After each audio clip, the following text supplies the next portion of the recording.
Frères et sœurs, qu'elle est difficile à recevoir cette parole du Christ. Si quelqu'un vient à moi sans me préférer à son père, sa mère, sa femme, ses enfants, ses frères et sœurs, et même à sa propre vie, il ne peut pas être mon disciple. Juste avant la messe, j'ai reçu une paroissienne pour un temps de discussion. Elle a perdu son mari qui est décédé il y a, je crois, 3-4 ans. Elle a perdu son fils au mois de janvier. Elle reste seule avec sa fille. Comment entendre cette parole? Qu'elle est dure, cette parole. Ainsi donc, celui d'entre vous qui ne renonce pas à tout ce qui lui appartient ne peut pas être mon disciple. Eh bien, frères et sœurs, c'est pourquoi nous avons besoin de l'exemple des saints. Parce que quelquefois, la parole de Dieu nous dit, mais franchement, est-ce que vraiment j'en ai la capacité? Eh bien, l'Église, aujourd'hui, nous donne deux grandes figures pour nous dire, oui, la sainteté est possible. Oui, la sainteté, elle est accessible. Regardez devant vous ce magnifique sourire de Carlo Acutis. Regardez devant vous cette belle figure de Pier Giorgio Frassati. C'est l'Église qui nous dit la sainteté est possible. Regarde les merveilles qui peuvent se déployer dans le cœur humain quand il choisit le Christ et quand la grâce se déploie dans ces personnes. Alors, permettez-moi, en ce dimanche, je vais peu commenter la parole de Dieu. Je voudrais regarder avec vous ces deux personnes que nous donne notre Saint-Père, que nous donne l'Église. Alors d'abord, une question un peu triviale, pour nous mettre dans le bain, j'allais dire, qu'est-ce qu'une canonisation? Quelles sont d'abord les différentes étapes? Si jamais je demande aux plus jeunes, c'est quoi les 4 étapes avant de devenir saint? Saint, on va dire, c'est le must. Enfin, il peut y avoir aussi docteur, il peut y avoir, mais saint, c'est quand même déjà bien, quoi. Qu'est-ce qui est en dessous de saint? Vous le savez. Bienheureux, en dessous. Vénérable, en dessous. Serviteur de Dieu. Serviteur de Dieu. Comment ça se passe une canonisation? Il faut d'abord que l'évêque du lieu de naissance de la personne, qui a priori est peut-être sainte, eh bien cet évêque ouvre une enquête et il va chercher, moi j'ai entendu dire qu'il était saint, mais voilà, on va les vérifier. Et donc il ouvre une enquête et une fois que cette enquête est terminée, eh bien il l'envoie à Rome et l'évêque du lieu peut dire, ben voilà, je le déclare serviteur de Dieu. Et puis ensuite c'est le pape, une fois que lui il reçoit le dossier, qui reçoit cette enquête, pareil, il va examiner, il dit ok, je le déclare vénérable. Et ensuite, pour devenir bienheureux, eh bien, il faut au moins un miracle, exception faite des martyrs. Les martyrs, eux, ils n'ont même pas besoin de miracle, c'est direct, tu vois, c'est déjà le must. Et puis ensuite, un deuxième miracle pour être canonisé, pour que le pape prononce la canonisation qui inscrit officiellement la personne au canon des saints et rend son culte universel. C'est ce qui s'est passé ce matin à 10h. Alors, bon, c'est bien gentil, mais vous voyez, ça ne nous donne pas le sens profond de la canonisation. Pourquoi est-ce que l'Église canonise des personnes? Et il faut un peu se poser la question, nos frères et sœurs protestants ont beaucoup de mal avec ça. Ils nous disent, mais franchement, mais arrêtez là, c'est quoi là vos trucs de mettre des énormes photos comme ça sur le sanctuaire? Là devant vous, il y a une relique de Carlo Acutis, c'est un cheveu. Et alors là, nos frères protestants disent, mais vous avez vraiment fumé la moquette, vous êtes dans la divinité, enfin vous multipliez les dieux. Et on n'est pas là pour adorer Carlo, on n'est pas là pour adorer Pier Giorgio, on est là pour les recevoir comme des témoins du Christ. En fait, c'est assez simple. Vous avez bien remarqué que de temps en temps, vous avez besoin de vos frères et sœurs, déjà dans la famille, mais de manière plus large, vos frères et sœurs en humanité. Pour grandir dans votre chemin de vie chrétienne, pour grandir en sainteté, on a besoin de l'aide des uns des autres. J'espère que dans notre communauté, ici, dans cette église maintenant, j'espère que vous avez des frères et sœurs sur lesquels vous pouvez compter et qui peuvent vous aider, qui prient pour vous, mais pas simplement, oui, je prie pour toi discrètement, mais qui peuvent vous aider concrètement, en parole et voilà, de manière active. Oui, on a besoin de ces frères et sœurs, ce n'est pas des obstacles au Christ. Il n'y a qu'un seul médiateur, c'est le Christ, mais on a quand même besoin d'instruments qui sont nos frères et sœurs. Quand nos frères et sœurs ils décèdent et qu'ils montent au ciel, ils continuent de nous aider. Nous croyons en la vie éternelle, nous croyons dans la communion des saints, cette communion entre les saints qui sont encore en chemin et ceux qui sont déjà au ciel.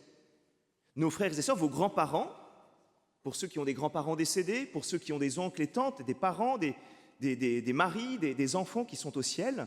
Ce sont des grands frères et sœurs qui continuent de veiller sur nous et qui nous aident dans notre chemin de sainteté. Eh bien, les saints, c'est l'Église qui nous dit, je te propose particulièrement un grand frère, une grande sœur. Parce qu'il a une vie tellement héroïque qu'il est un témoin pour toi. Parce qu'il te manifeste la beauté de l'Évangile. Il te manifeste l'amour de Dieu, sa miséricorde. Carlo et Pier Giorgio sont des lumières qui nous sont données pour notre vie chrétienne. Et c'est pour ça qu'il faut les recevoir avec une grande joie, avec une grande action de grâce. Leur vie est inspirante, leur vie témoigne que la sainteté, est possible.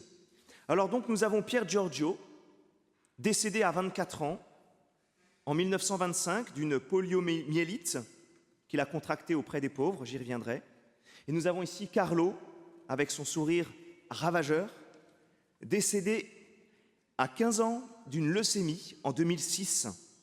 Alors on va essayer de regarder ensemble quel est leur point commun. Alors, outre le fait qu'ils sont tous les deux jeunes et tous les deux italiens. Mais ce n'est pas parce qu'ils sont jeunes qu'ils ne parlent qu'aux jeunes. Au contraire, leur fraîcheur, elle vient nous réveiller. Alors, 3 chemins qu'ils nous proposent, très simples, basiques.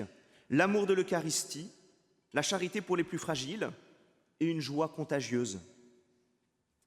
Alors, tout d'abord, cette profonde dévotion eucharistique, Carlo et Pier Giorgio assistent tous les jours à la messe. Vous voyez, pleine adolescence. Là, je parle un peu aux ados, là. Les ados qui se disent « Pétard, déjà aller à la messe tous les dimanches, c'est l'horreur. Vraiment, et je suis tiré par mes parents. » Voilà, Carlo, il choisissait d'aller à la messe tous les jours. Pier Giorgio Frassati, il communiait quasiment tous les jours, alors qu'à l'époque, au début des années 1900, la communion fréquente n'était absolument pas habituelle. Carlo, il aimait dire, et vous le savez, vous connaissez peut-être maintenant cette expression, l'Eucharistie est mon autoroute vers le ciel. Il a découvert que l'Eucharistie, c'était sa voie vers le ciel. Il disait avec beaucoup de simplicité, quand on s'expose au soleil, on bronze. C'est pour les retours de vacances. Quand on se met devant Jésus Eucharistie, on devient saint. Et Carlo, il est connu pour ses recherches et son exposition sur les miracles eucharistiques qu'il a mis sur un site internet. Et qui aujourd'hui peut continuer à se voir, qui a été même imprimé ensuite, qui circule dans différentes paroisses, qui a été traduit, etc. Ils ont été pris, si vous voulez, par l'Eucharistie, par ce témoignage d'amour du Christ qui se rend présent au milieu de nous. Pier Giorgio, il écrivait à un groupe de jeunes en 1923 « Je vous exhorte avec toute la force de mon âme à vous approcher de la table eucharistique aussi souvent que possible.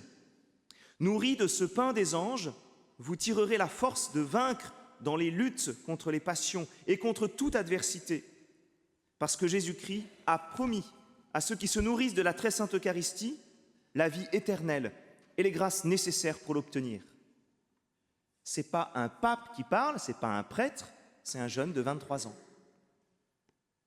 Alors maintenant, une charité active envers les plus fragiles. Alors ces deux saints, Pier Giorgio et Carlo, ils ont tous les deux une jeunesse quand même assez dorée. C'était des familles bourgeoises avec pas mal de moyens. Pier Giorgio, son père, il est ambassadeur, il a été sénateur et il a monté un grand journal en Italie. Ses parents ne comprenaient pas pourquoi il arrivait en retard aux réceptions.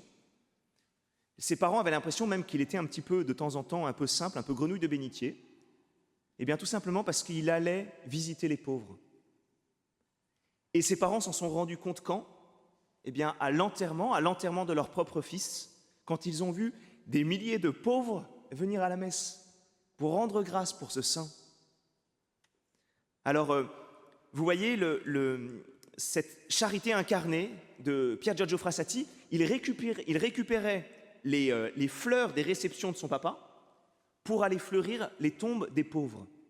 Et vous voyez, j'aime bien parce que ça, c'est hyper concret, vous voyez, c'est des choses accessibles à tous, c'est des petites choses. Mais la sainteté, vous voyez, elle est dans ces petites démarches qui viennent du cœur. Alors Carlo, lui, il occupait son temps libre à visiter les personnes âgées, il économisait son argent de poche pour le donner aux plus nécessiteux, et quand il allait notamment à la messe tous les jours, sur son chemin, il croisait toujours le même SDF, et il a cassé sa tirelire pour lui offrir un sac de couchage. Puis j'aime bien chez Pier Giorgio Frassati le lien qu'il fait entre l'Eucharistie et les pauvres. Il écrivait « Jésus me rend visite chaque jour dans l'Eucharistie, et moi, je lui rends humblement la visite en visitant les pauvres. » Vous voyez, la plupart d'entre vous, vous allez communier pendant cette messe. Je vais communier pendant cette messe. Est-ce que cette communion, elle va être féconde parce que je vais aller ensuite visiter les pauvres? Parce que je vais aller visiter le Christ qui est venu me visiter, je vais aller le visiter dans les pauvres en sortant de cette messe pendant cette semaine. Carlo disait à la veille de sa mort, il y a une vidéo qui tourne sur les réseaux, elle est incroyable. Il nous dit avec un grand sourire, je ne sais plus un truc du corps, je suis fait pour mourir, à quelques jours de sa mort. Et là, il disait, la vie est un don parce que tant que nous sommes sur cette planète, nous pouvons augmenter notre niveau de charité. Voir la vie comme un don pour être fécond, pour grandir en charité. Et puis je termine avec cette troisième partie, une joie contagieuse, et je voudrais tellement insister là-dessus. La sainteté nous rend heureux, nous rend heureuses. La sainteté dilate notre cœur. La sainteté nous donne la joie parfaite. C'est ce que Jésus est venu nous apporter. Il est venu nous donner une joie, sa joie, et pour qu'elle soit parfaite en nous, la joie. Alors Pier Giorgio Frassati, oui c'est vrai, il a une jeunesse dorée, comme je vous le disais, mais en réalité il a eu plein d'épreuves. Il voulait devenir prêtre, ses parents l'ont interdit. Parce qu'en fait, son père était agnostique, et son père voulait qu'il reprenne le journal qu'il avait créé. Puis c'est très beau parce qu'ensuite, il tombe amoureux. Il tombe amoureux de Laura, il veut se marier avec elle, ses parents lui interdisent, parce que ce n'est pas le même milieu social. Et il garde à chaque fois la joie. Et sa sœur, qui voit, qui se prend des râteaux, eh bien, lui demande, mais est-ce que tu n'es pas trop triste? Enfin, comment ça va? Et il lui répond, tu me demandes si je suis joyeux? Comment pourrais-je ne pas l'être? Tant que la foi m'en donnera la force, je serai toujours joyeux. Chaque catholique ne peut pas ne pas être joyeux. Et il continue dans ses luttes. Il a lutté particulièrement contre le fascisme naissant avec l'arrivée de Mussolini. Il s'est fait trahir par des amis. Sa maison a été saccagée par les chemises noires parce qu'avec son père, il prenait position pour la démocratie chrétienne. Et pourtant, il rayonnait par sa simplicité, sa passion pour la montagne, c'est pour ça qu'on le voit comme ça. Mais un trait aussi qui m'a beaucoup marqué chez lui, c'est que c'est un homme plein d'humour, décomplexé. Il avait créé un groupe, c'est les compagnons des... Ah zut. Les Tiplouches, les compagnons des Tiplouches. Et ils avaient tous des surnoms qu'ils se donnaient, vous voyez, dans ce groupe de potes. Il se fait appeler par une amie, il répond avec un cri d'animal. Enfin, le truc est ridicule, quoi. Moi, j'aime beaucoup sa photo, parce que sa photo, il pose. En fait, il est en train de poser, là, vous voyez, avec la pipe, etc. Moi, je trouve ça génial. C'est bien une pipe, c'est bien de fumer la pipe de temps en temps, vous voyez. C'est pas un péché. Vous voyez, il est décomplexé. Moi, je trouve ça hyper accessible. Ça me fait du bien. Vous voyez, Carlos, c'est la même chose, simplicité. Il était comme un jeune de son âge. Il aimait le sport, en particulier le foot. Il aimait aussi les jeux vidéo, l'informatique. Et il disait, la tristesse, c'est regarder en soi. Le bonheur, c'est regarder vers Dieu. Et il dira, juste avant de mourir, je suis content de mourir parce que j'ai vécu ma vie sans gaspiller une seule minute et sans que mes actes ne déplaisent à Dieu. Alors, frères et sœurs, vous voyez, quand je vous parle, au lieu de regarder notre médiocrité, on s'en fout. Regardez d'abord la beauté de ces saints qui nous sont donnés. Regardez leur sourire, regardez leur vie, regardez cet appel qui vient de leur propre sainteté et qui te dit, pour toi c'est possible aussi, c'est accessible. Je te souhaite cette joie, je te souhaite cette sainteté.